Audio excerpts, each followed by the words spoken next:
Jesús. Y por otro lado tienen el estadio de Aberdeen, del siglo XIII. El tapiz representa, por supuesto, los dos seres más importantes, uno de la nobleza, que es el león que ustedes tienen, y el otro el unicornio. El unicornio, por supuesto, representa, o siempre está asociado con, generalmente está asociado con la mujer casta, la mujer virgen, ¿sí? Es más, San Isidro de Sevilla, en sus etimologías, va a describir a este unicornio que dice que tiene una fuerza muy sobrenatural y que es muy difícil de poder capturarlo, a excepción de una trampa. ¿Cuál es la trampa del Isidro de Sevilla? Que ante el unicornio aparezca una joven virgen, muestre sus senos y éste inclinará su cabeza hacia los senos de la virgen y hacia los retirados. Es la única manera que puede tener el hombre de poder cazar un unicornio. ¿Sí? Pero insisto, esas son las descripciones de Isidro de Sevilla. Lo cierto es que posiblemente, y hay una gran diferencia por supuesto, pero algunos dicen que en realidad el unicornio se confunde con, por supuesto, el rinoceronte, que es la mayoría de las concepciones que algunos especialistas tienen.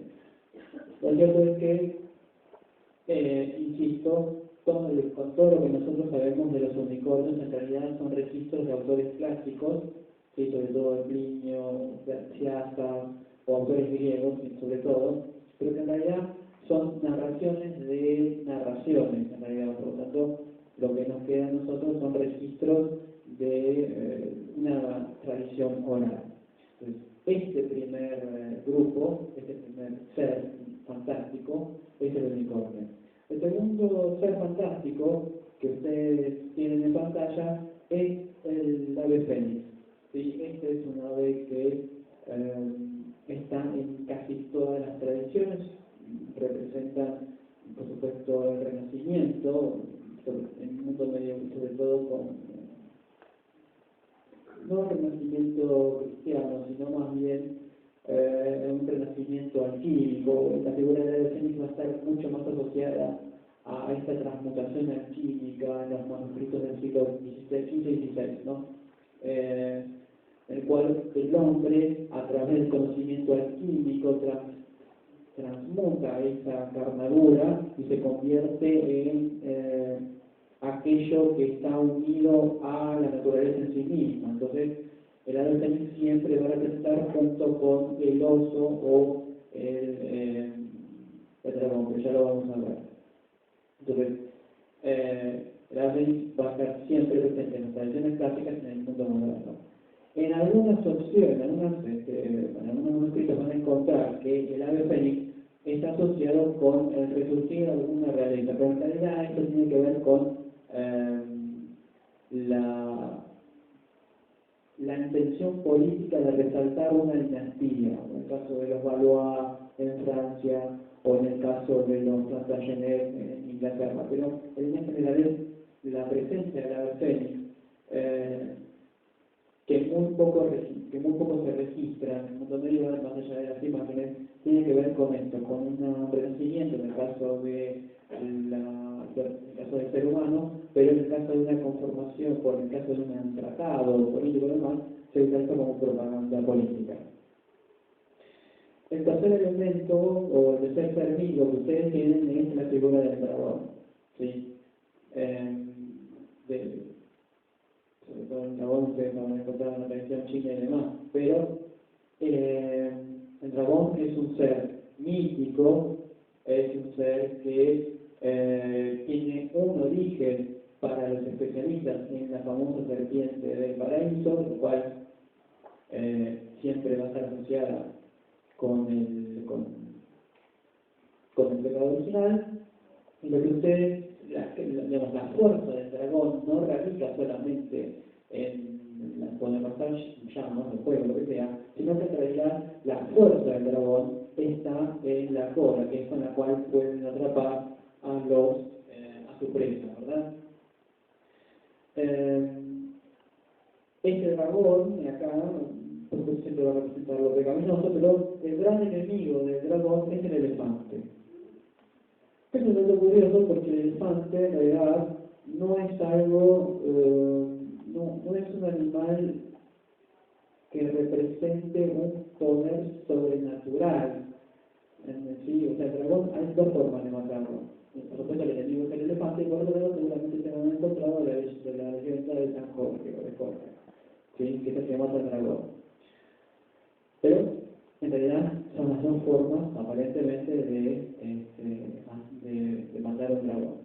Cosa bastante particular, porque en el mundo medieval, si bien existe en el imaginario la presencia de un dragón, solamente en una o dos situaciones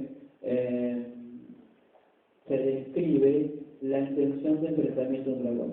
Pero, insisto, en realidad la mayoría de estos seres fantásticos o de estos monstruos en realidad son más bien para circunscribir en algunos casos el imaginario y el hecho de poder salir o expandirse dentro de las áreas en las cuales el ser humano se encontraba. Recuerden que caminar, en el mundo medieval todo se hacía a pie o a caballo, por lo tanto muchas extensiones no podían salir. Lo cual un campesino era muy probable, casi improbable, casi como un 99.9%, que un campesino no conociera más que el lugar donde estuviese nacido, con suerte. Por lo cual todas estas cuestiones en realidad de monstruos maravillosos y demás quedan pura y exclusivamente en registros del imaginario, sobre todo universitario y eclesiástico. El otro, esos son los seres, algunos seres. El otro son las mantícoras o mantícoras, ¿sí? Que son una criatura que tiene el rostro de un ser humano, el cuerpo de un león y la cola de un dragón o de un escorpión. ¿Sí? Entonces, estos mantícoras, por supuesto, lo que tienen es que son devoradoras de hombres.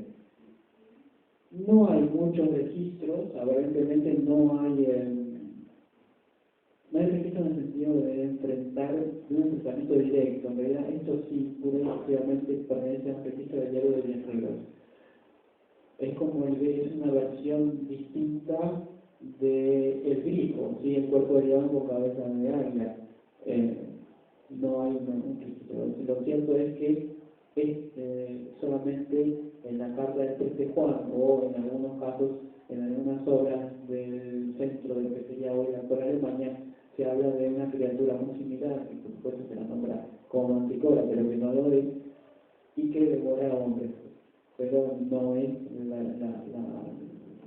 la más constante. El otro elemento que ustedes van a recordar o reconocer dentro de los seres fantásticos es la figura de la sirena, que hasta el mismo Cristóbal Colón en su diario de viajes va a señalar que aparenta haber visto dos sirenas, no eran muy bonitas, dice, parecían más de hombres, pero no están literalmente. Colón reconoció dos sirenas, dice haber reconocido dos sirenas en las cuales anotan que no eran tan bonitas como solían describirlas, sino que en realidad se parecen a hombres. Estamos hablando del siglo XV, XV-XVI. Significa que recordemos que el imaginario de Colón en realidad es un hombre medieval. ¿Sí? Colón es un hombre medieval porque se crea en un mundo medieval y da paso a un mundo moderno. Eso no significa que, como diría alguien alguna vez, que se acuesta medieval y se levanta moderno, pero el punto es que esta tradición va a ser constante. Dije al principio de la charla que hay además de los seres, monstruos y demás, hay otro factor de lo mitológico que son los lugares. Entonces, uno de esos lugares fantásticos va a ser el paraíso. El paraíso se va a buscar, el paraíso de Adán y Eva se va a buscar hasta finales del siglo XIX. Entonces, si hasta el siglo XIX nosotros tenemos exploradores ingleses que buscaban el paraíso La cuestión de las sirenas no es algo que termina en la Edad Media, sino que hasta el siglo XVII, al menos, finales del siglo XVII, tenemos registros de viajeros ingleses, al menos, que han observado la presencia de estos seres femeninas que, por supuesto, atraen a los hombres a través del canto, ¿sí? Hay una especie de endulzamiento y, por supuesto, caen en esta percepción. La sirena no es una cuestión medieval, recuerden Odisea, ¿sí? En el mundo clásico, en el cual estos seres van a estar presentes. Ahora bien, de estos seres que nosotros vamos en esta primera parte que nosotros hemos mencionado, en realidad son seres que pertenecen a los bestiarios o a estos grupos de animales que en realidad existen. Lo que vamos a ver ahora en esta parte